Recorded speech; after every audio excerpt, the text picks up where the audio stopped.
chỉ bay ule voin chu avocado butter thei hemi salad hi kan ron siam don ani masa im butter hi kan khe photanga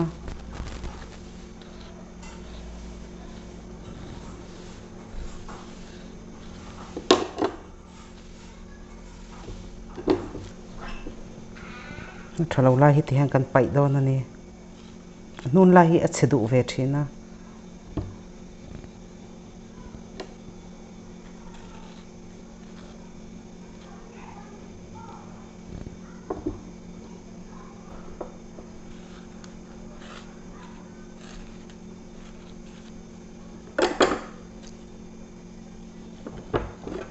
Itu cari ukap mai itu yang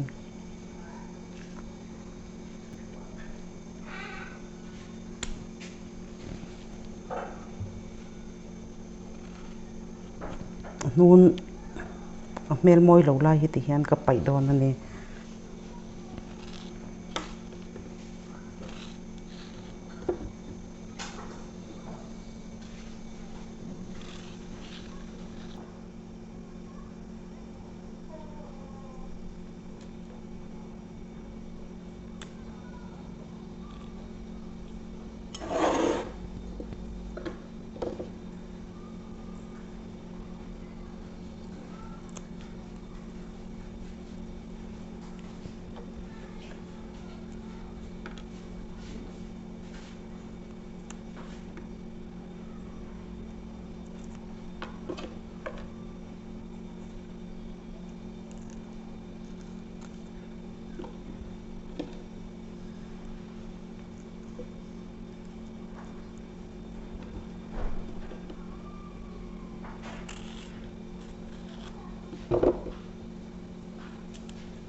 hianin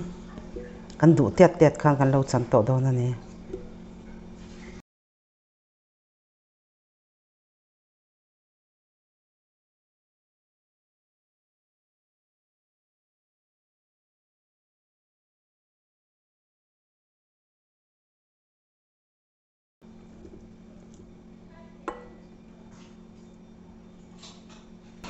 hian kan lo chan zo to heta hianin tomato kan bol lo te hi chu atam le atlem dana zer khanin kan tel mai don ani puron sen hi dhania chone hoi kan lo chop phat don ani olive oil chi thing marcha hi pasta seasoning ka mang dona hetiang kher lo ma ni duang ang kha man thei vek ani hi mayonnaise ania ni butui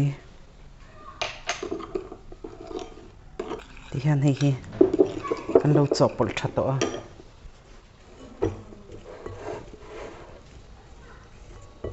kan salad a hianin kan lei don ani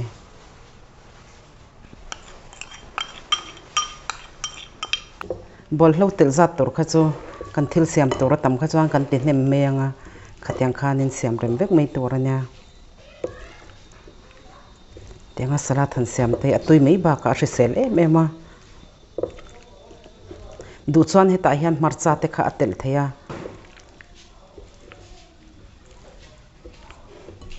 hian hei kan lo siam zo to ka lo phort chhuak don ani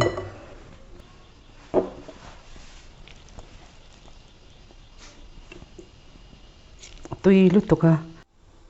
thain ti zong te ni chuan in lo siam ve don ania